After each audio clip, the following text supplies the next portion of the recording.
Human ini nasayod sa Jesus nga ang tanan na tumana. Siya maingon, giuhaw ako. Ang Eukaristiya ang nagpatagbaw sa akong kauhaw taliwala sa disyerto. Nakasinati na ba kamo og puyo sa usa ka lugar nga disyerto? Hilabihan kaayo kainit ang usa ka lugar nga sama sa disyerto. Gawas sa uga kaayo ang kainit niini. Usahay ubanan pagayod kini sa kusog nga hangin nga magdala og baga nga balas. Ang tawag nila niini sunstorm. Mao kini ang hinungdan nga ang mga kultura sa panulob ug bisti sa Middle East kauban ang Israel nga lugar ni Kristo, parte na sa ilang panapot ang balabal sa ulo. Ngano? Proteksyon kini sa labihang kainit ug sobrang kabugnaw. Init ug uga kaayo ang klima sa panahon nga gidakop sa Jesus, 2,000 na tuig kapin karon ang milabay. Sa sulod sa hapit 18 ka oras, nahimo siyang biktima sa mga tawo nga nahimuot siyang sudungon ug dula-dulaan pinaagi sa pagguroy-guroy, pagyatak, ludan ug kurunahan ug mga tunog haron masakit ug maligo sa iyang kaugalingong dugo. Nahibalo sila nga ubay-ubay na ang dugo nga miagas gikan sa iyang sagradong lawas, sukad pa sa tanaman sa olibo, hangtod sa ilang pagapos kaniya sa mga haliging bato, aron latiguhon siya og mga mahait nga butang, hinungdan nga nangalangkat ang unod sa iyang lawas. Daghan ang mga nahimong saksi sa mga dugo nga nausik gikan sa iyang lawas, kay nakmansa na kini sa lapad nga salog sa palasyo ni Herod, samtang siya gisukit-sukit sa sala nga wala in taon niya mabuhat.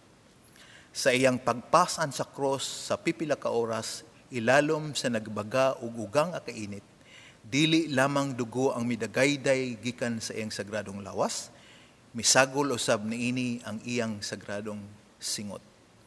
Ug sa dihang nagbitay na sa krus, sulod sa hapit 6 ka oras, tungod sa kadaghang dugo ug singot nga nawala sa iyang lawas, natagamtaman na niya ang hilabihang kauga, gikan sa kinaladman sa iyang ginhawaan hangtod sa iyang tulunlan. Hinungdan nga mingon siya, giuhaw ako. Sa pag-alingaw-ngaw sa maong mga pulong gikan sa krus, inay kasukusuhon ang ilang mga kasing-kasing sa kaluoy, dili hinuon tubig ang ilang gidalit kaniya, kundili suka ug bino. Kaya mga tawo siyang atubangan, wala gipadala haron siya kaluy-an og tabangan, kundili aron kuhaan siya dungog, pakaulawan, kastiguhon ug ilansang sa cross haron siya mamatay. Sukuhay kini sabot idalit ni Jesus sa babayeng Samaritanhon sa karang atabay ni Jacob taliwala sa mainit nga adlaw.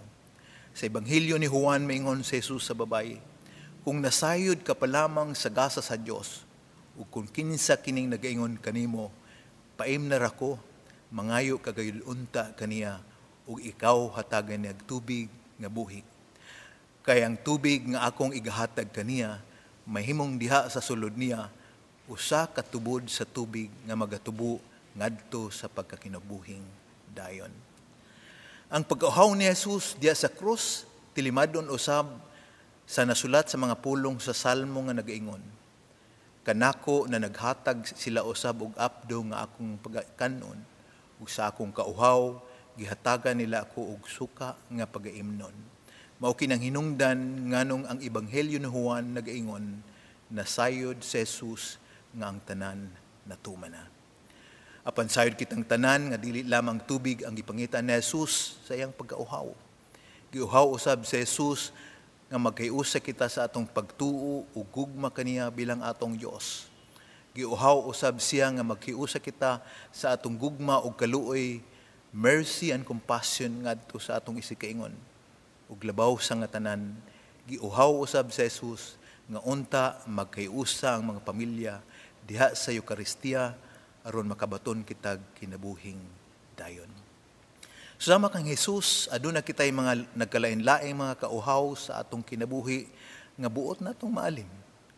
Nganuman kaha nga nagatigom kita karon dinhi sa katedral bisan og pagkalami gayud intawong ipahuway. Kay giuhaw kita sa mga pulong ug gugma ni Jesus.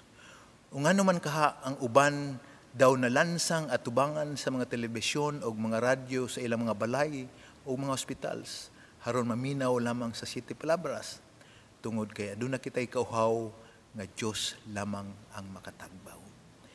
Itugot nga niining bahina mga igsoon akong ipaambit kaninyong akong kasinatian mahitungod sa gahom sa Eucharistia.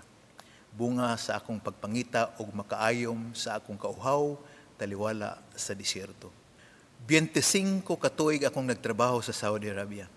Sulod ni ining panahon nahulog lamang nga 2 katuig akong nakabakasyon ug nakauban ang akong pamilya. Busa nanagko ang akong mga anak nga murag walay amahan. And you can imagine og unsang klase sa kauhaw ang pareho namong nasinatian sa sulod sa 25 katuig. Dako kaayo ang kalahian ang mga kinabuhi sa mga nagtrabaho sa Middle East sa akong panahon ni adtong dekada 80. Kumpara karong mga panahon nga mura na og nigamay ang kalibutan tungod sa teknolohiya. Niadtong among panahon, hapit makabuang ang kauhaw nga among nakasinatian. Can you imagine ang sulat para sa among pamilya mukabat og 30 ka adlaw una nila madawat. Dugangan pa kini og another 30 ka adlaw para sa tubag. Usahay mahanaw pa. Ang pagpadala og kwarta kaniadto dili pareho karon nga 3 ka minutos ra madawat na. Kaniadto mukabat og 15 ka adlaw una madawat ang among kwarta sa among mga pamilya. Oo, tinuod nga daghang pamilya ang nahamugaway. Apan daghan usab ang mga pamilya nga nagabungkag. Yes, nabungkag. Nganumang nabungkag tungod sa sayop nga tambal sa kauhaw.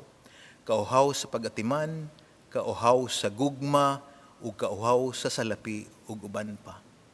Talagsaon ra og pangitaon pagayod ang tambal sa kauhaw sa Ginoo sa Eucharistia tungod kay risgo kini og ginadili usab sa maong lugar.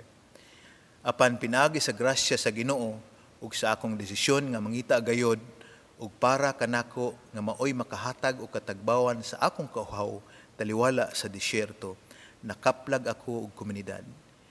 Nagsugid kini kaniadtong 1993, human ako nagtukod og Rosary Prayer Group. Eventually, nahimong Legion of Mary ang maong grupo ug na-connected ako sa lain-laing mga Katolikong kalihukan bisan pa kini og ginadili sa ilang balaod. Usa ako sa nagtanom sa binhi sa Legion of Mary sa Saudi Arabia ug pinaagi sa pagsangpot nako sa komunidad kanunay na akong nakadawat kang Kristo diha sa Eucharistia. Niadtong October 12, 1995, I was commissioned as an extraordinary minister of the Holy Communion, kun lay minister sa atong kumon nga pinulungan. I cannot exactly describe og unsa kadaghan ang among mga apostoladong mga buhat kada adlaw. Basta sa sulod sa 25 katuig, wala gayud ako makapalit og telebisyon sa kadaghan sa among mga kalihukan. Mura ako og nag-eskwela sa seminaryo kay kikinahanglan akong seryosong mubasa og estudyuhan ang atong pagtuo haron aduna ako'y ipaambit sa uban. Niadtong tuig 2007, nabalhin ako sa pinakasentro nga syudad sa Saudi Arabia ug nahimo akong liturgy coordinator and music chairman ug miyembro sa Paris Council sa maong syudad. Sikretong kalihukan kining tanan. Sa laktod nga pagkasulti, kauban ako sa mga kalihukan matag adlaw. Uban na niini ang mga misa sa laktod usab nga pagkasulti ug dunay mga dili maayong panghitabo sama sa mga dakop malagmit nga maapil gayod ako. Niadtong pitsaono sa Oktubre 2010, unang Biyernes sa buwan sa Santos nga Rosario, anunay makalilisang nga panghitabo nga wala damha sa tanan. Mga alas-6 sa hapon, taliwala sa misa, sa wala pang bahin sa consecration, may alingaw-ngaw ang tutulok kasinggit gikan sa pultahan. You stop it, you stop it, you stop it. Ang lugar nga among gisaulugan sa misa, gisulod og mga religious police og mga militar. Nagkagubot og nangurog ang tanan sa ilabihang kahadlok, kay posibleng mabilanggo kaming tanan, mawad-an og trabaho, og latiguhon kada Biyernes.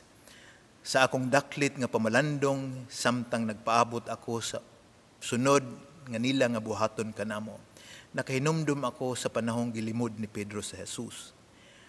Ako usab nga nasabtan nga nung gibiyaan sa Jesus sa iyang mga tinunan sa panahong siya gidakop.